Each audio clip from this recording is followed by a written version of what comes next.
ntukaze nk'umubyeyi wawe ese iyo mana bavuga iba hehe iryo juru bavuga tuzajyamo ubundi iryo ribahe iyo ariko nyuma y'uko turangije numvisha atanga ubuhamya aravuga ko agereranyije amasomo wenda ubumenyi akuye kuri icyo kigo nikarangirijeho iki twigagaho kwizera nicyo kintu cy'ingenzi pa raporo n'ibyo twita imirimo urumva ni ukuvuga ngo icyo tuza gusanga kwizera ni igihe kudiringa twebwe n'imana gusa imirimo ni kubw'impamvu z'abantu. Yes, undi munsi mwiza twongeye kubasuhuza inshuti zacu aho muherereye hatandukanye ku migabane yose y'isi cyane cyane hano muri East Africa, muri Congo, mu Rwanda, mu Burundi, muri Kenya na Uganda. Abantu mwese mwumva ururimi dukoresha turabasuhuje, mufata umwanya mukabana natwe. Big up cyane muri abantu b'agaciro. Uyu munsi twongeye kugira amahirwe yo kubana n'umuvandimwe, niwe tugiye kuganira. Guido niwe uyu munsi uri iruhande rwa kamera yacu, niwe tugiye kuganira uyu munsi. Rero timuje kure, mubane natwe umunsi wa none. Ni byiza ndabizi araza kugira ibintu byinshi abagezaho. Nawe utarakora subscribe wibuke gukanda subscribe kugira ngo tuzatubana umunsi ku wundi. Guido, muraho? Muraho neza? Murakomeye? Yego turakomeye. Imana ishimwe. Yego. Tugize amahirwe yo kubana nawe, turabishimira Imana kuko niyo iteguye uyu mwanya muto tugiye kubana, kandi turakwiyegereje hano kuri channel yacu Itongo TV. Kuko bisanzwe ni jewe ngira umuvugizi, umunyamakuru. Turakwakiriye hano kuri channel yacu Itongo TV. Murakoze cyane. Wisange nta kibazo, aha ni mu rugo. Ariko ndizera ko mu buzima busanzwe ibintu byose biragenda. Biragenda, urebye ni amahoro pe. Ndabona umeze bon, wambaye neza, ni umujene. Merci cyane. Ibintu ndabona ari swaga kabisa, ibintu biraka. None Guido, okay, ndatekereza ko uri umujene kandi uri smart. Abantu bakubona barabona ko uri smart. Uje wambaye ishati y'imirongo umweru umukara, ikirato cy'umukara ni jeans y'umukara. Ndababwira ibintu muraza kwibonera, ibintu bimeze fresh cyane. None Guido, ubushize ari amashusho twabonye yagaragaye urimo udefanda. Niyo ngira ngo tuganireho uyu munsi. Ya mashusho wa defanda wari urangije iki, ni biki wigaga, ya mashusho ari iki? Yego, murakoze cyane kutwiyegereza no ku Itongo TV. Nkuko warumbajije ikibazo urambaza kubyerekeye ku mashusho wenda mwabonye tudefanda, hariya naho twari turangije diploma muri theology. Donc ni icyiciro kubera ko igira step zitandukanye. Hari abigira doctorate, hakabaho n'abigira masters, hakabaho n'abiga diploma. So iyo niyo level ya mbere itangira, wenda yari diploma twari turangije, iyo bita muri Christian Ministry and Leadership. Okay, urumva noneho wigaga theology, icyo wiga. Yego. Urumva urangije icyiciro cya mbere. Ubwo hasigaye ibindi byiciro bingahe kugira ngo uyisoze yose? Urebye abasigaye nk'ibyiciro nka bibiri. Kubera ko iyo urangije diploma none uhita ujya kuri degree ariyo doctora. None iyo ukomeje the step further ugera no ku kindi cyiciro cya ntuze cya PhD muri theology, ariko none ubaye nyine umuntu ufite indangagaciro zose z'umuntu ugomba kuba warize theology. Nabonye mwararangije muri benshi kuko mu mashusho hagiye hagaragaramo abantu benshi. Mwigaga mungana iki? Ni biki byari bisabwa kugira ngo mwige ririya shuri? Donc urebye nta bintu biba birenze cyangwa se uko abantu babyita bigoye cyane. Navuga nko mu bwoko bwacu tuzi ko wenda teoloji yiga abantu bakuze, abantu bamaze wenda nko kugera mu zabukuru, tukumva ko abo nibo bantu bakwiye kwiga teoloji. Ariko natangira mbivuga bitewe n'umuhamagaro nza gusanga, kuko ni nazo Pawulo agenda avuga yerekana uburyo yareze Timoteyo. Timoteyo ni umuntu wayoboye ikanisa afite imyaka mike cyane, imyaka y'ubujene 17. Izo rero zose ni kwiko yuko teoloji ntago yirwa kubera imyaka, ahubwo biba bitewe na motife cyangwa se n'ikigusukuma kubasha kugenda wige. So nagize rero umutwaro wo kugenda nkiga, kubera ko wenda hari ibyo numvaga ntaragero, cyangwa se hari ibyo numvaga ngomba kuba nakamenya kugira ngo mbashe no kugera ku zindi nzego. Twigaga turi abantu ni mu byiciro bitandukanye, ari abakuze, ari abajene tungana, ari abamama, abagabo, ingeri zose z'abantu. Ukoze ku kintu mu bwoko bwacu, kenshi tuzi ko umuntu wiga teoloji higa abagabo bakuze, swate banafite n'imishinga amaze gutangira mu buryo bw'ikanisa. Ariko se wewe ni nk'iki cyagupushinze cyane kugira ngo ugende nawe uje kwiga teoloji ukiri mutoya? Yego, murakoze cyane kubw'ikibazo cyiza mutubajije. Mu by'ukuri ugiye kureba, navuga ko yuko kubera nko kugira inyota yo gushaka kumenya, ibyo mu by'ukuri mbikubwiye kubera ko nawe nari umukristo usanzwe kimwe nk'abandi bose.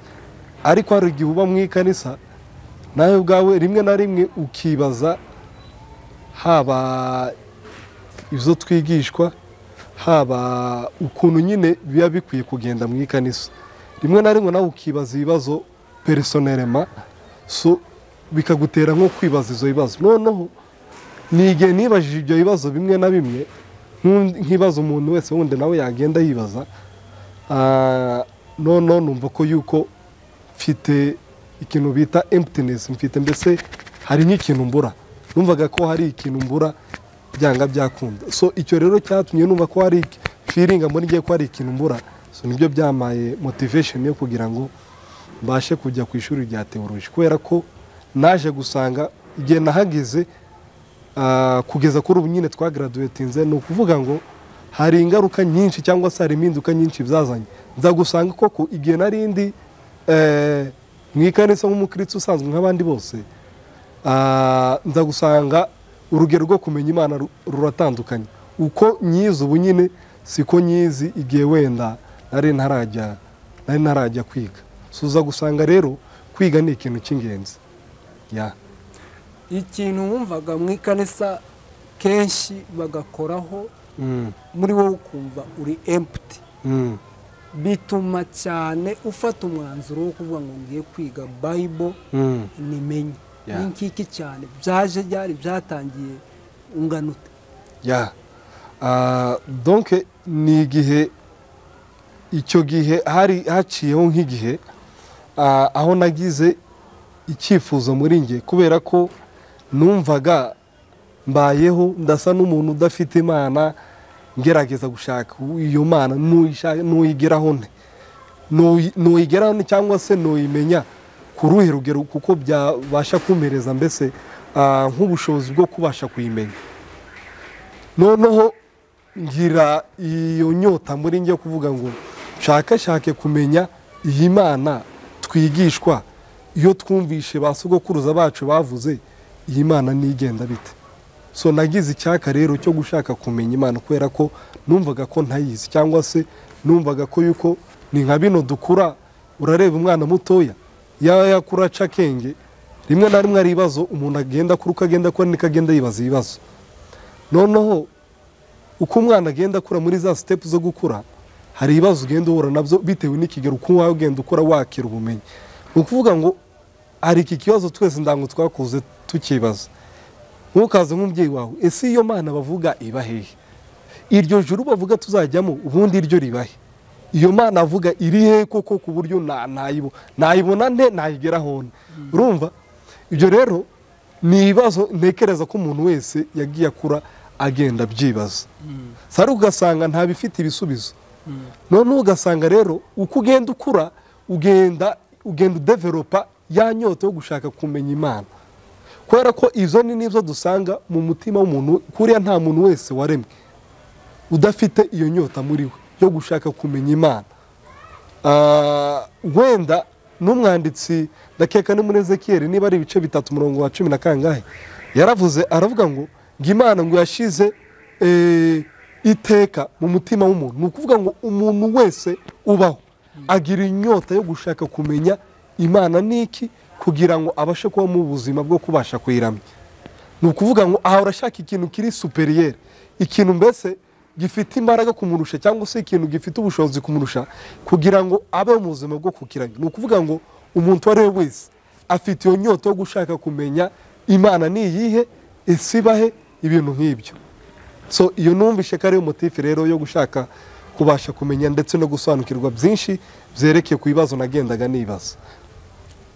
Ese Gido, Imana iba mu mitekerereze yacu cyangwa iba mu myigishirize twigishwa? Okay. Icyambere natangira ngusubiza nkuko abantu benshi agenda bitekereza Imana ntago iba mu bitekerezo.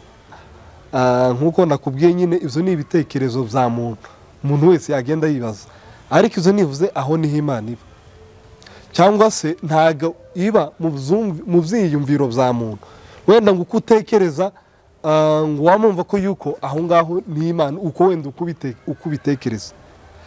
Kandi ikindi nta nubwo Imana iba mu myigishirize yacu, ahubwo Imana iba mu mwana wayo ari wo uhishuka mu ijambo ryayo. Impamvu Bibiliya yanditswe ku bwa Papa Simwe nizo tuza gusanga mu gitabo cy'umwanditsi Yohana w'ubutumwa bwiza ndakeka no mu gice cya 20 umurongo wa 31 aravuga ngo nyamara ibi byandikiwe umenye ko Yesu ari Kristo umwana w'Imana. Kandi n'umenye ibi ngibi kugira ngo mubashe kugira gute, mubashe guhabwa ubugingo biciye mu izina rye. Ni ukuvuga ngo nta handi hantu umuntu donke nta handi hantu Imana iba mu mwana wayo. Si umwana w'Imana rero abahe, umwana w'Imana ahishuka, tumuhishurirwa biciye mu ijambo ryanditswe ari ryo Bible, ibyanditswe byera biramuduhishurira, sibyo? Ni nk'uko mzumva. Utize ibyanditswe byera tushobora guhishurirwa Imana? Simpaka no kutahishurirwa kubera ko nabasogokuruza wenda mu gihe cya kera nekereza ko Imana agiye bakoresha ibitangaza byinshi kandi nta n'umuntu wabidinayinga, nta muntu wabihakana. Ariko uwo muntu wahishurirwa hanze y'ijambo ryayo atandukanye n'uwahishurirwa biciye mu ijambo ryayo, kubera ko wowe woyimenya uyicaye tuvuge wenda nko mu bitangaza, tuvuge wenda nk'umuntu ari urwaye cyangwa se nk'umuntu wari wapfuye ukabona uwo muntu Imana iramukijije ukavuga ati ibi ni Imana ibikoze, n'umuntu wahishurirwa biciye mu ijambo ryayo, aba bantu baratandukanye. Umuntu uyizi neza bari ku mwuzuro waryo ni uwayimenye biciye mu ijambo ryayo kuruta wayimenye biciye mu mirimo cyangwa se ibitangaza yakoze. Uraduheza itandukaniro. Yego. Wowe umenya Imana biciye mu mirimo, sibyo? Ndiyo. Hari abasaza ba kera bagiye bamenya kwandika, bamenya gusoma, bigishijwe n'Imana niko twabyita. Yego. Aho hariho naba ubu nyine amashuri yarabonetse, abantu benshi bari igishuri baje kwiga Bibiliya. Tuvuge ko ubu ngubu ari bwo abantu bahishurirwa Imana cyane kurusha bariya ba kera. Icyo no ugerageza kukubwiraho wenda n'abadukurikiranye kugira ngo babashe kubyumva, icyo ntekereza buriya ni ukuvuga ngo nta kintu nobyita ko Imana buriya ikorana n'abantu paraporo n'ikigero bariho cyangwa se paraporo n'ubumenyi bafite. Urabona nko mu gihe wenda cya kera cyabayeho basogokuruza, uzukuru urebye ubumenyi bari bafite wenda na tekinoloji tugezeho kuri none ntabwo icyo Imana yakoranye nabo ariko yakorana n'umuntu wo muri iki kinyejana cyacu, sibyo? Ibyo bishatse kuvuga ngo uko Imana yakoranye nabo biratandukanye nuko ikorana natwe bitewe icyambere n'igihe turimo turakoreramo, ikindi na environment turimo turakoreramo, wenda na system turimo kuri ubu nyine. Uvuga ngo rero ugasanga Imana ni imwe kandi ntiyigeze ihinduka, kandi na message yayo ntabwo izigera ihinduka, ni message imwe, ariko bitewe n'igihe n'ubumenyi abantu bari bafite niko Imana agiye ikorana nabo. Uko ngiye wenda kuri ngiye niko mbyumva. Wowe uko niko ubyumva? Yego. Yes. Urumva bitegwa n'ukuntu wewe wahishuriwe Imana, Imana wayihishuriwe gute? Mu myandikire, mu myegere, mu byo tugenda tubonesha amaso. Ubwo ngubwo ndatekereza ko nturi mukuru cyane kandi nturi muto. Sibyo? Ariko hari ingeri nyinshi wagiye ubona ibintu Imana yagiye ikora. Sibyo? Ubwo ni iki kiye gitangaza Imana yakoze ukavuga ngo iki gitangaza kirakomeye? Okay, urebye ibyo wenda abantu bita ibitangaza, kuri njyewe nta gitangaza numva ko ari kinini cyangwa se vuga ati iki nicyo gitangaza Imana yakoze gikomeye wenda cyatuma nyimenya kurusha. Ahubwo igitangaza yakoze gikomeye ni ukubona iyo yarambaye umubiri. Akenshi wenda ibyo twege twita ibitangaza ku Mana si ibitangaza, kubera ko twege izo twita ibitangaza ni ibi birenze ubwenge bwa muntu. Nko kubona niba umurwayi arwaye ni ibintu birenze kuzakira cyangwa se kubyumva, nko kumva niba umuntu yari yapfuye akongera akazuka. Kuri twe ibyo nizo twita ibitangaza, ariko ku Mana izo si ibitangaza. Icyo Imana yita igitangaza ni ukubona iyo yarambaye umubiri. Ariko ibindi byose kuri yo ni ibintu tubiri nomo, ni ibintu bisanzwe. Ku mwana w'umuntu se? Ku mwana w'umuntu rero, ku mwana w'umuntu ibi nakubwiye ngo nizo twege twita ko ari ibitangaza cyangwa se nizo twita ko ari ibitangaza. Ariko kuri njye icyo nita igitangaza ni uko nayishuriwe Imana biciye mu ijambo ryayo.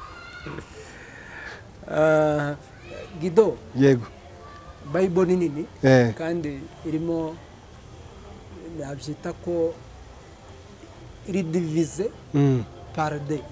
Hari isezerano rya kera n'isezerano risha. Ubwo ngubwo muri iyi Bibiliya yose ni irihe jambo rigufasha kurenza ayandi yose? Ni ijambo ryiza cyane ryo mu gitabo cy'Abakorinto, ni igitabo cy'Abakorosayi igice cya mbere umurongo wa 27. Riravuga ngo Kristo muri twebwe niki ni ibyiringiro by'ubwiza. Iyo ni ryo jambo rijya rimfasha cyane. Kristo muri twe ni ibyiringiro by'ubwiza. Right. Urumva abantu badasoma Bibiliya cyane nk'abatwebwe hano kuvuga ngo duhishurirwe ijambo biraremereye. Nza numva ba Pawulo bagiye bavuga ibi, ba Timoteyo bagiye bavuga ibi, bande bagiye bavuga ibi. Ibo ni yihe message muri abo ngabo bagiye batanga uzutangamo ingero cyane yagiye gukora ku mutima? Ari ababayeho, ari abanditse ibyanditswe, uhere kuri ba Mose. Mose ne wanditse bino bitanu bitangirizo muri Bibiliya zo mu isezerano rya kera.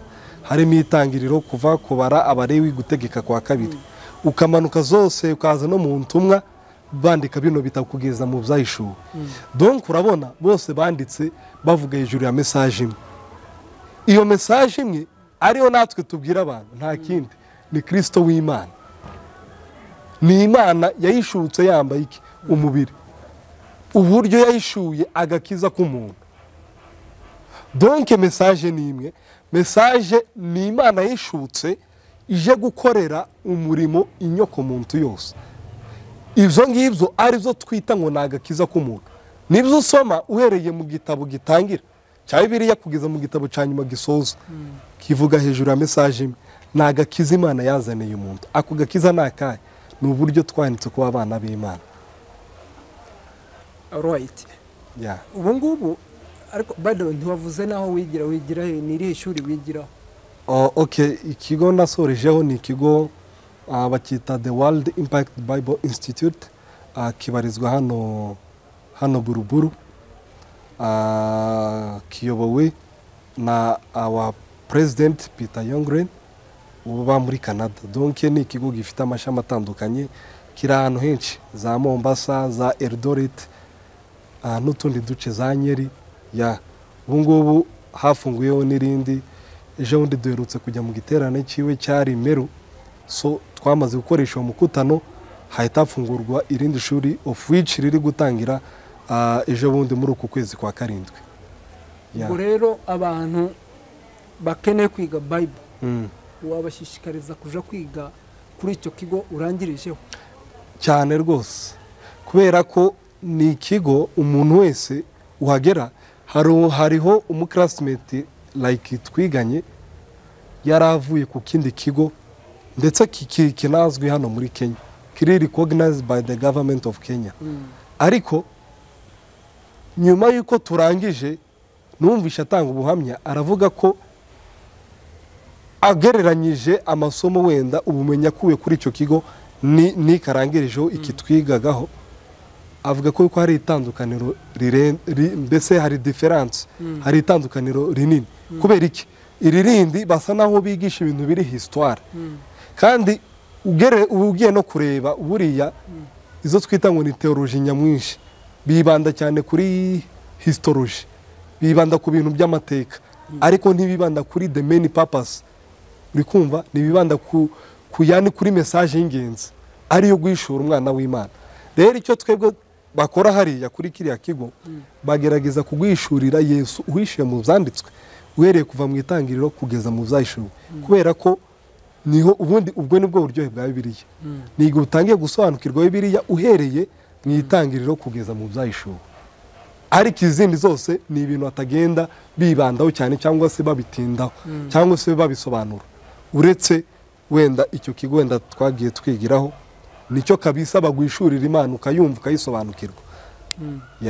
Nose mwebwe si history mwiga tujuru kimwe naho handi? Urebye ntaga twebwe yari history, kubera ko Bible ni history ubwayo, sibyo? Hari ibyabayeho kera n'ibi tuvuga ko ari isezerano rishya turimo, ariko tujuru nabyo usanga ari nka history, ni inkuru bagenda bababwira. Mwebwe itandukaniro ushobora kuvuga ngo iri ngiri twebwe si history twiga many purpose yiki yo guhishurirwa Yesu ni yihe? Impamvu mbikubwiye ko wenda twege batibanda cyane kuri histoire cyangwa se history, ni ukubera ko cyane cyane nakubwiye ko bibanda kuri the main purpose y'igitabo cya Bibiliya. Kubera ko message ari imwe, message n'umwana w'Imana Kristo Yesu, so bibanda cyane cyane mu kumuduhishurira. Nakubwiye ngo ubu nyine ikibazo cyugarije isi ntituzi Imana, kandi Imana yose yahishukiye mu mwana wayo. Niki rero ibyanditse bivuga, kuko umwanditsi nibyo avuga mu gitabo cya Yohana ibice 5 umurongo wa 39 ushika ku murongo wa 41. Yesu yabwiye abafarisayo arabwira ngo nyamara mwebwe murarondora cyane cyane mu zanditswe, mwibwira ko ari mwe mufitemo ubugingo, ngo kandi mwanze nimuzi ko ibyo zanditswe ari nje bihamye, ngo mwanze kuzaho ndi kugira ngo muhabwe ubugingo buhoraho. Ni ukuvuga ngo aho niyo sasa no duhita duhishurirwa the main purpose y'iki gitabo cya Bibiliya. Ni ukuvuga nta kandi kamaro, ni ukuduhishurira Kristo Yesu. As long as twamumenye nibwo buzima, kubera ko kumumenya igara ubuzima. Nivyavuze kandi mu gitabo cya Yohana 17 umurongo wa 3, ubu nibwo bugingo buhoraho ko bakumenya kari we Imana bakamenya no watumye ari wo Kristo. Ni ukuvuga ngo rero ubugingo no buri mu gihe wamenye, ni ukuvuga ngo no kwizera kubaho igihe we wamaze kumenya. Rero niwavuga ngo nizeye Imana utarabanje kuyimenya na amakosa. So niyo mpamvu rero twibanda mu kwigisha kugira ngo twizere, tumenye kandi tubashe guhishurirwa Kristo Yesu. Ubu ngubu iryo shuri ryanyu hari abantu bari mu kuvuga ngo ririmo kwigisha ngo ubuntu, ngo nicyo byigisha cyane n'ibyo bintu bibandaho. Ngo dore ko hamaze gufungurwa n'ikanisa ngo barimo kwita ngo ni kanisa ry'ubuntu, ngo ni ishuri rigamije kuyobya abantu. Ibyo urabivuga hiki ko umuntu warangirije? Icyambere ibi wenda hari aho twagiye tubivuga ku yandi mativi atandukanye, ariko kandi tuzogenda tubigaruka ahantu henshi, kubera ko turi hano kugira ngo tubwizanye ukuri, mwebwe mudukurikiye mubashe kumva ukuri. Ukuri icyo tuvuga cyangwa se icyo twemera cyangwa se ibyo tubwiriza nta kindi. Ubuntu si n'amakuru, ubuntu si imyizerere, ahubwo ubuntu ni umuntu. Ubu buntu ninde? Ni Kristo Yesu, ni iyi Mana ihishuka mu byanditswe. Ni uyu nguyu waje kudushurira umurimo, waje kudukorera uhereye mbere na mbere. Kubera ko ibyo tuvuga akenshi wenda ntekereza ko abantu bagenda batabyumva, nige wenda akenshi bumvisha ijambo ubuntu bahita bumva ko yuko tuhaye abantu ikibari ngo bagende bakore izo bashaka. No, icyo kintu turagiyekana, kuko iyo si yo myizere yacu kandi si n'imyemerere yacu. Kubera ko kwizera kwacu gushingiye ku muntu waduhaye agakiza. Orukeni nabyo umwanditsi wo muri Tito bigarukaho 2:11 aravuga ngo kuko ubuntu bw'Imana bwagize gute? Bwarabonetse, bwatuzaniye agakiza ngo butwigisha kureka kutubaha Imana. Which means ko ubuntu si ikintu, ahubwo butubera umwarimu. Umwarimu ugira gute? Utwigisha kutagira gute? Kureka kutubaha Imana no gukora irari ry'ibyisi. None ni gute no kubwira ngo ubuntu n'umwarimu kwigisha kureka gukora ibi, we wamara ukumva ko yuko nkubwiye ngo ugende ukora ibi? Urumva ko ikibazo kiri he? Mu myumvire. Akenshi iki kintu nkunze kwivuga kandi nzakigarukaho. Abantu akenshi bibwira ko yuko iyo tubabwiye Kristo baba tubahaye uburenganzira, iyo tubabwiye ubuhuru cyangwa se iyo tuvuze our freedom in Christ, babumvishe ko tubahaye uburenganzira bwo kugenda bakora izo bashaka. None se nshuti yanjye yo dukurikiranye, twirengagiza agakiza ko yuko Imana katuzaniye. Sivyo umwanditsi Paul yagarutse mu Efeso aravuga ngo mwakijwe n'ubuntu kubwo kwizera, si imirimo yanyu hatagira umuntu wirarira. None se turahakana icyo Imana yatugiriye cyo? Turahakana umurimo w'Imana yatugiriye tudafitemo uruhare rwacu? Ko Imana ariyo yabigambiriye kera muri Kristo Yesu ko duhinduka abana bayo, kare yabigambiriye ko tugomba kugirirwa ibambe n'ubuntu bwayo, ikatuzanira agakiza nta mbaraga zacu tubishoyemo. Dore ko yuko ni nacyo umwanditsi agenda yishura uhereye ndakeka nito zo mu Isezerano rya kera, nibyo agenda yerekana. Agenda avuga ko yuko biciye mu mbaraga za muntu, umuntu agerageje mu mbaraga ze kugira asubira abona Imana, ariko zarananiranye. Ariko Imana yonyine yaravuze ati nategereza ko umuntu azoshaka kambona, uyu muntu nzumutakaza burundu. Ihitamo gukora umurimo wayo itagishije umuntu inama. Kubera ko umuntu yaragerageje mu mbaraga ze, yakoze iyo bwakabaga, ariko still byarananiranye. Ariko Imana ihitamo ijye bwayo gukora uwo murimo. None ibyo ngibyo nibyo twakumva ko ari iby'agaciro gake, ahubwo iki ngiki nicyo kibazo. Ni ukuntu abantu bamushaka gusuzugura umurimo Imana yakoze. Wowe kumva ko yuko washyiramo imbaraga zawe cyangwa se washyiramo umwete wawe, ukumva ko yuko ibyo Imana yatugiriye ku bushake bwayo wewe wabigeraho biciye mu mbaraga zawe. Mu yandi magambo, ahubwo wowe ubusuzuguye umurimo Imana yatugiriye, ubusuzuguye igikorwa cy'Imana. Ibi ni navyo umwanditsi Paulo avuga ati uyu muntu nta kindi, uyu muntu ni antikristo, umuntu wakana umurimo Imana yatugiriye twebwe ubwacu. Icyo nicyo kibazo rero dufite. Hari abavuga ko mushyigikira icyaha, kuri mwebwe icyaha nta kibazo uragikora kuko ngo twagiriwe ubuntu, nta kibazo cy'icyaha ngo mwe muracyemera. Mu by'ukuri abantu bazareka twicare hasi tuvuge ukuri kandi twifashishije ijambo ry'Imana. Buriya impaka nyinshi zishira igihe abantu mwemeye cyambere kwiga, mukicara hasi tukabaza ibyanditswe kuruta uko twishingikiriza ku bitekerezo by'abantu. Iki kintu cyo ndakivuga kandi ni ikintu nzi neza.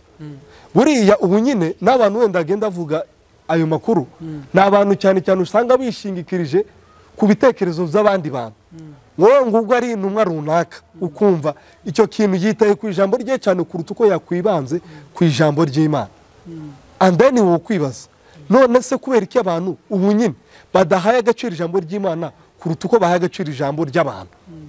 Kubera ko icyo biri kwereka icya mbere, ijambo nkuko umwanditsi agenda yivuga ni impumeko y'Imana, sibyo? kandi ijambo ry'Imana rihariye kugira ngo ritwereke ukuri. Ni ukuvuga ngo ibyo twebwe twemera n'icyo Bibiliya ishura, ibyo ntabwo ari ibitekerezo byacu, sibyo? Ni ibitekerezo nshingiye ku ijambo ry'Imana. Nta na hamwe Bibiliya ishyigikira icyaha. Icyo Bibiliya ivuga, Bibiliya ivuga ko yuko twababariwe icyaha ku bwa Yesu Kristo. Nta ruhare rwa muntu, nta mbaraga za muntu, yewe ntacyo wokora ngo Imana ikunde kweza ibyaha byawe. Si isengesho, si Mana mbabarira, nta kintu niki na kimwe ushobora gutekereza nkawe cyotuma Imana ikubaraho umurimo wayo, ahubwo igikorwa yakoze ku bwayo. Icyo nicyo twebwe twari dukwiye kwicara hasi tukemera kandi tukacyizera, kubera ko iki dusaba nta kindi, idusaba kwizera imirimo myinshi. Ahubwo arabwira ngo umurimo ni umwe. Uwuhe murimo? Umurimo ni uko mugira gute? Ni uko mwizera uw'Imana yatumye. Urumva ikibazo si imirimo yindi twokora, oya, ahubwo ikibazo ni mbwishurirwa uyu murimo Imana ishaka ko dukora. Uyu murimo Imana ishaka ko dukora ni uwuhe? Ni uko twizera uwo yatumye. Rero kwizera uyu Imana yatumye biduhesha no gukora iyi mirimo yindi myiza. Ibyo tubivuze gutyo hari abona kenshi batwumva nabi, bagatumva ko tuvuze ko yuko no gukora iyi mirimo yindi myiza wenda tubitesheje agaciro. Oya, icyo kintu nacyo tuzokwigaru ko kubera ko abantu benshi hari igihe ushobora kuvuga ibintu umuntu agafata umwanzuro, agafata ibyo wavuze hejuru, kubera ko wenda tumvishe kuko wabisobanuye neza, iwe agafata umwanzuro wenda w'icyo wavuze hejuru, wenda ntiyumvishe usobanuro neza. Icyo twe dusobanura ni uko tuvuze gutyo ngo wizere uw'Imana yatumye, ntabwo tuba duhakanye ngo ureke gukora n'iyi mirimo yindi myiza. Icyo twebwe duhakana, ntabwo iyi mirimo yindi myiza yo guhesha kugera ku Mana, ntabwo yo guhesha kubona Imana, ntabwo yo guhesha kugira ngo Imana ibashe kugukorera. Tibzotuma Imana ibasha kugira iki gukorera. Ahubwo ni igihe wowe wicaye hasi ukizera, ni igihe umaze kwizera Imana, ni igihe umaze kwizera Kristo Yesu, nico gihe noneho ubaye mu buzima bwo gukora n'iyi mirimo yose yindi myiza. So icyo kintu abantu bacyumve kandi kizasobanuke. Ni ukuvuga ko iyo umukristo aguye mu cyaha, pasiteri afite uburenganzira bwo kumuhagarika no kumubabarira. Icyo kintu reka ngisobanure muri ubu buryo. Paulo yagiye yandika mu nzandiko ziwe nyinshi, ariko yandikiraga abantu abadresinga bitewe na their culture, bitewe n'imico yabo, cyangwa se nabo yaganiraga ngo ni bande. Kuko wasangaga nk'ikibazo abantu b'i Korinto bari bafite gitandukanye n'ikibazo abantu b'i Galatiya bari bafite. Icyo kibazo ugasanga gitandukanye n'abantu b'i Efeso bari bafite, n'abantu b'i Roma, ab'i Filipi, ukuntu abantu bari bagiye batandukanye, sibyo? Nkatwe ku mufano turi abanyamurenge, sibyo? Hano hari abanyakenya, uko twebwe duteye bitandukanye nuko wenda abanyakenya bateye, sibyo? Izo bivuze ngo izo bizokwereka n'uburyo ki mwikanisa tuzobidiringa. Ni ukuvuga ngo umupasiteri w'umunyamurenge ntabwo yodiringa nawe nk'umuntu wadiringa nkawe nk'umunyakenya. Icyo cyo wenda ndakeka ko tuzumva, sibyo? Ni ukuvuga ngo umuntu bamudiringa bitewe n'umuco, bitewe n'aho akomoka n'inkomoko ye, sibyo? Izo rero nibwo uzogenda usanga, ariko kandi ntabwo twari dukwiye kubihuza n'icyo Bibiliya igira gute ihishura, sibyo? Icyo nje nkubwira Bibiliya nta hantu n'aha na hamwe ijambo ry'Imana rigenda ribyerekana kuko wenda mwari mutubajije, ariko kubw'impamvu za kugira ngo habeho icyo twita wenda ordre mu ikanisa, izo wenda birashobora kubaho, izo wenda simbihakanye, abantu bataja kunyumva nabi, izo wenda ntitubihakanye, ariko kandi ni byiza ko tureba icyo ijambo ry'Imana rivugaho. Icyo ni ikintu udashobora kunshakira mu byanditswe, nta namwe n'icyo kintu cyanditswe, uri kumva? Ubwo uyu muntu yagize gutya ngatengwa, ariko hari ahandi wenda tugenda tubisanga. Nakubwiye ngo Paulo yagiye yandikira abantu bitewe n'umuco n'impamvu cyangwa se n'uburere bari bafite, sibyo? Ariko ibyo wenda byokorwa kubw'impamvu kugira ngo habeho icyo twita ordre cyangwa se habeho umupangiro mwiza mu ikanisa, zobaho. Ariko ku Mana bitandukanye, uko tudiringa n'abantu bitandukanye n'uko Imana idiringa n'abantu. Twebwe uko tudiringa, iki ni ikintu wenda byosaba ko dusobanura ibintu birebire. hari uburyo bubiri. Hari uburyo Imana idiringa n'abantu, hakaba n'uburyo abantu bagomba kudiringa n'abandi bantu. Urumva uko Imana idiringa natwe bitandukanye uko nje nodiringa nawe. Ni ukuvuga ngo ikiri prioritaire, ikiri priority ku Mana nta kindi je nsabwa, ni ukwizera Kristo kugira ngo mpabwe ubugingo buhoraho. Icyo nicyo gishishikaje Imana, ni ukubona narayizeye narakiye iki ubugingo buhoraho. Ariko ku bantu umuntu n'undi bisaba ko yuko ngira gute ko mwerera imbuto nziza. Nijo hariye Yakobo yagarutsemo aravuga ngo kwizera kutagira iki, kutagira imirimo kuba ari iki, kuba ari imfabusa. Yaravuze ibyo kandi nibyo kandi usanga Pawulo avuga ko yuko kwizera nicyo kintu cy'ingenzi pa raporo nibyo twita imirimo. Urumva ni ukuvuga ngo icyo tuza gusanga kwizera ni igihe kudiringa twebwe n'Imana gusa, imirimo ni kubw'impamvu z'abantu. So imirimo yo mvuga harimo ibyo dukora, hari imyitwarire yacu, hari ubuzima tubayemo.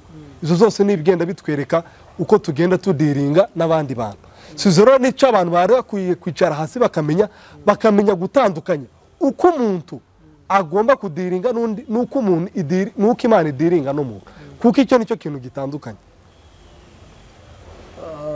Right, tugana ku musozo. Yego. Ndizera ko uko niko ushoboye kubisobanura. Ariko toujours umukirisitu ni umuntu yambaye inyama n'amaraso. Yego. Kandi aracumura. Sibyo? Iyo umuntu amaze gucumura aba apfuye ku Mana. Iyo umuntu amaze gucumura, okay, dukurikije uko ibyanditswe bivuga, nibyo koko imirimo yacu, imibiri yacu umuntu aracyisanga mu ntege nkeya, sibyo? Ariko ni isomo rirerire kandi ryonsaba ko tuja mu bintu byinshi, kubera ko turabanza tumenye ese ubundi Imana yita umuntu ni iki. Kubera ko hari abantu akenshi yirebera akiyita uyu mubiri, ora ko uyu muntu ntabwo ari umubiri, kandi umuntu si n'ibitekerezo, ahubwo umuntu ni umwuka. Ni ukuvuga ngo aho ari isomo ryo dutwara amezi kugira ngo wenda tuzumve tugere kuri icyo kibazo, sibyo? Kuko tugomba kwanza kwibaza uyu muntu w'umwuka ninde, uyu muntu w'ubugingo ni uwuhe, n'uyu muntu w'umubiri ni uwuhe. Kubera ko biragoye, ni nabyo umwanditsi avuze, ndakeka ni muri urwandiko rwa mbere rwa Yohana ibice 3:9, aravuga ngo ntibishoboka ko wabyawe n'Imana wese agira gute akora icyaha, ntibishoboka ko wabyawe n'Imana wese agira gute acumura. Ugomba guhita wibaza ninde uyu muntu biri kuvuga ngo ntibishoboka ko wabyawe n'Imana wese acumura, ni uwuhe? Aho rero iyo utangiye kwibaza icyo kibazo, none nibwo utangira kubyumva uwo muntu uyu mwanditsi yari ashaka kuvuga. Yari kavuga uyu muntu w'umubiri, yari kavuga uyu muntu w'ibitekerezo, yari kavuga umuntu w'umwuka. Kubera ko uyu muntu w'umwuka niwe wabyawe n'Imana. Hari icyo ijambo ry'Imana rivuga, biravuga ngo Imana ni umwuka, ngo kandi ngo ni se w'imyuka. Iyo myuka yindi ivugwa ni iyihe? Ni twebwe. Urumva rero ntushobora we kwiyitiranya n'umubiri cyangwa wiyitiranye n'iki, wiyitiranye n'ibitekerezo zawe. Wowe uruta ibitekerezo kandi uruta nuko wibona, kubera ko wowe uri umwuka, sibyo? Icyo rero ni Imana yita umuntu. Ya ni ukuvuga ngo kugira tuzagere kuri icyo kibazo biradusaba kugenda noneho tuja mu byanditswe byinshi tugenda dusobanura, kubera ko igikora icyaha si umuntu wabyawe n'Imana, ari we w'umwuka. Igikora icyaha ni iki? Ni ibitekerezo byacu, umubiri wo nta kindi ushinzwe, ni ugushira hanze, ni ukumanifesta ibiba bibera mu bitekerezo byacu. Ariko umuntu arenze ibitekerezo byacu, umuntu ari kure y'ibyo dutekereza, kubera ko uyu muntu wabyawe n'Imana ni umwuka, kwereka n'Imana nayo ni umwuka. Urakoze Guido. Yego. Ndatekereza bisobanuye neza kandi isomo ni rirerire n'ubutaha twokomerezaho. Ubu nyine ikibazo twebwe dufite k'ubwoko bw'Imana ni iki mu magambo magufi? Ikibazo dufite, kandi ntekereza ko abantu benshi bagenda badatekerezaho, ariko kandi kiratwugarije, si mu bwoko bwacu gusa. kubera ko ni ikibazo cyugarije isi. navuze ubwoko bw'Imana. Iyo ubwoko bw'Imana urumva bukubiyemo abantu bose. Okay, njye ndabivuga mbivugira muri rusange. Okay, par rapport no ku isi yose, sibyo? Urebye ikibazo twe kitwugarije ni ikibazo cyo kutimenya. The problem is our identity. Ntabwo twiyiza abo turi bo. Kubera ko ngwereje umufano, sibyo? Ubu nyine tuvugana no muri Kenya, perezida ni Ruto. Afite umwana we. So uko uwo mwana we yarabayeho mbere yuko isi ahinduka perezida, ubuzima yarabayemo n'imyitwarire yari afite bitandukanye n'iyo afite kuri none. Kubera ko ikasobanuke ko ari umwana wa perezida, sibyo? Ibyo bivuze ngo iyo wisobanukiwe icya mbere bihindura n'uburyo ureba ibintu, bihindura n'imyitwarire, bihindura n'uko ureba ibintu. Kubera ko ni nk'uwo mufano igihe nari nguhaye, wenda wawusanga mbere atarahinduka umwana wa perezida, wenda yagendaga yari afite inshuti, sibyo? Of course yari afite inshuti, ariko izo nshuti ndakubwiza ko amaze guhinduka umwana wa perezida, inshuti zarahindutse. Atangira noneho kugira inshuti z'abana b'abayobozi, sibyo? Izo bivuze ngo iyo wisobanukiwe uwo uri we, donc n'uburyo ureba ibintu n'uburyo wumva ibintu birahinduka. Rero natwe kwisobanukirwa uko turi abana b'Imana, uburyo tureba ibintu n'uburyo dutekereza ibintu birahinduka. Perspective y'uburyo tureberamo ibintu n'uburyo tureba birahinduka bitewe n'uko twisobanukiwe. Rero ibintu ntabwo bizahinduka right now. Iki kintu kivuga kandi ngihagazeho. Ibintu ntibizahinduka nitudahindura uburyo kitwireba. Imana nibuwe buryo ishaka ko twireba. Imana ishaka ko twireba nk'uko yitubona. Itubona ute? Nizo umurengera avuga ngo Uwiteka umucamanza iyo ambonye amaraso ntancira urubanza rubi, ahubwo nyitukiranutse. Izo bishatse kuvuga ngo uko Imana itubona nicyo kigero natwe twagakwiye kuba turi kwibonamo. Ariko icyo nicyo kintu abantu benshi wenda badahaye agaciro. Ntibazi ko hari uburyo Imana itubona ikeneye ko ari nabwo buryo natwe dukwiye kwibonamo. Kubera ko uko ubu nyine Imana izi umwana wayo, niko natwe ikeneye ko tugomba kwimenyamo. Uko izi Kristo Yesu ni nako natwe tuzi. Ibyo bivuze ngo uko rero natwe twagakwiye kuba dusobanukiye Kristo, nicyo kigero natwe twagakwiye kuba twimenyeho. So hari ikibazo cyo kutimenya. The problem is all about the identity. We don't know ourselves. We don't know who we are. Yeah. Warukoze ku ndirimbo, ubwo nuhe muririmbyi ugufasha uririmbe ibihangano bikagufasha nkawe? Okay, abantu benshi bakunda ibintu bitandukanye, ariko I think hari timu yo muri Amerika bita ngo ni Hillsong. Hillsong worship team, I think so. Bajya baririmba indirimbo zikamfasha. Nko ku rugero ari indirimbo bigeze kuvuga your presence is heaven to me. Donc presence y'Imana muri twe egara ijuru kuri twebwe. Ukuvuga ngo ni indirimbo bagenda baririmba kubera ko n'abantu bagiye basobanukirwa bamenya ukuri k'ubutumwa bwiza. So ugasanga n'ibihangano byabo bagenda baririmba indirimbo zigenda zatacinze abantu benshi. Aha ni ahantu ushobora henshi kugenda ugera ugasanga barazipureyinga izo songs kubera ko ni indirimbo zagiye zizana impact ku buzima bw'abantu benshi. Si cyo rero mu bwoko bwacu, mu bwoko bwacu ni benshi bagenda baririmba. Cyane nk'ufata nk'urugero muri wowe. Abo ngiye mfata nk'urugero, okay, aho ngiye mfata wenda nk'urugero, hariho nk'amakwayas cyangwa se worship team, hariyo nk'iyo twita Gracious, hari izindi za Sauti ya Marayika. Ni menshi biterwa wenda n'iyo umuntu yiyumvamo. Ubwo wowe igisirimba uragishigikira? Igisirimba uragishigikira? Birenze. Urasirimba nawe? Cyane rwose. Ubu nyine hari abavuga ko none tugakoreho, hari abavuga ko urubyiruko rwacu rwinshi ubu nyine badashaka kwiga ibindi usibye igisirimba. Kandi igisirimba urebeye muri uyu mubiri wenda tuvuge ko ari umubiri, ubona nta hishurirwa ririmo rikomeye ya ni ibyuya murabira ibyuya yes bikava mu gatutu bikarangira ya ubwo wewe uragishyigikiye okay icyo tuvuga igisirimba si kibi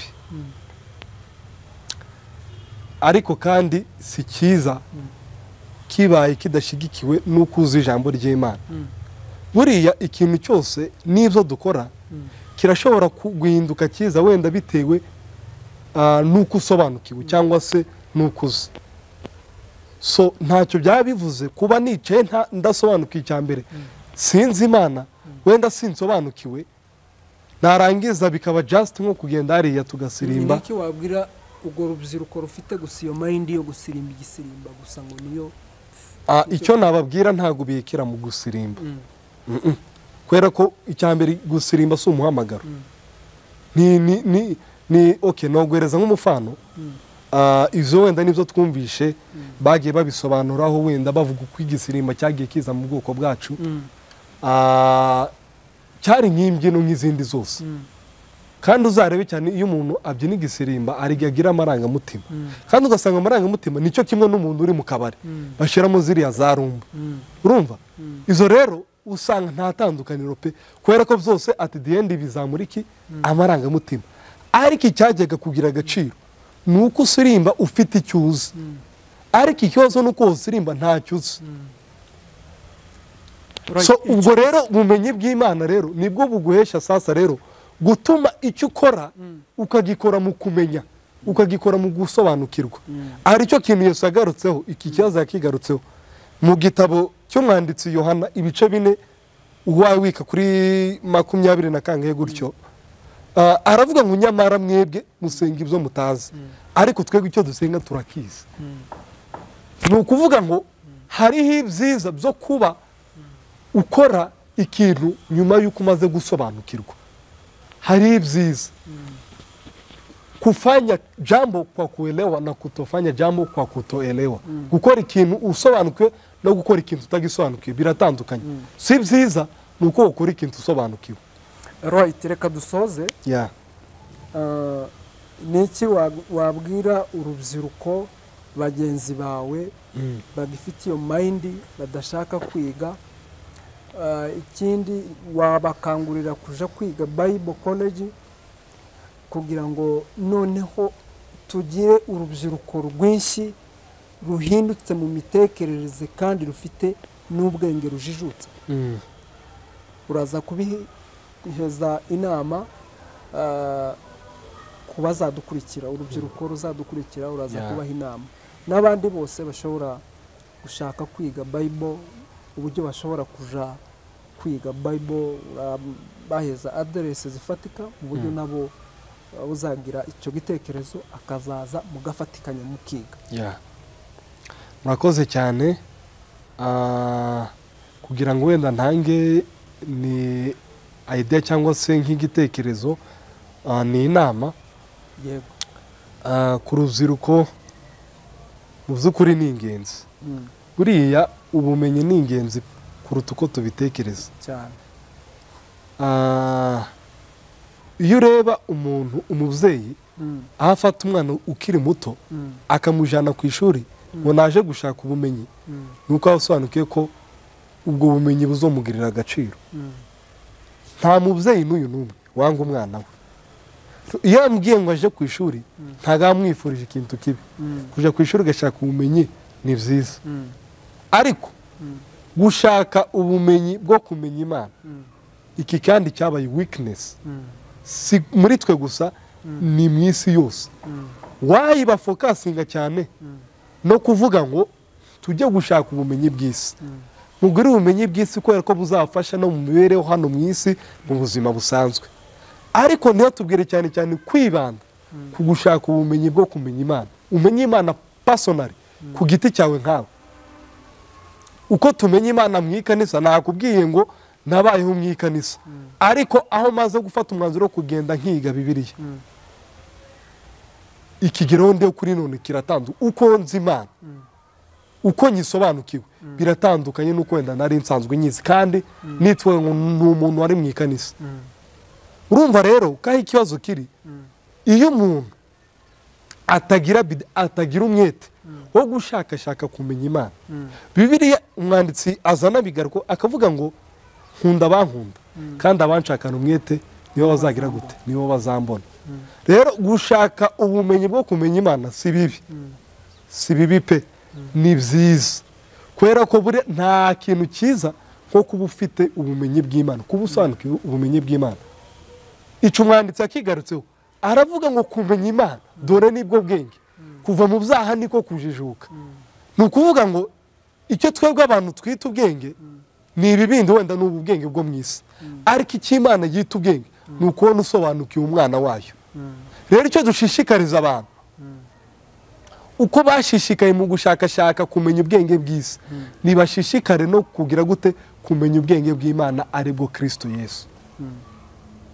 Right, reka tugushimire Guido kuba uduhaye umwanya ukaduha n'ibi bintu bimeze gutya. Ndizera ko uzabikurikira bizagira icyo bimumarira. Turagushimiye. Namwe mwese mudukurikira umunsi ku wundi turabashimiye cyane, mukomerezeho ibyacu n'ibyahagaruka. So tubana namwe umunsi ku wundi. Wagira ikibazo muri ibi umuvandimwe avuze yatwandikira muri comment then akazasubizwa. Murakoze naho ubutaha. Ciao.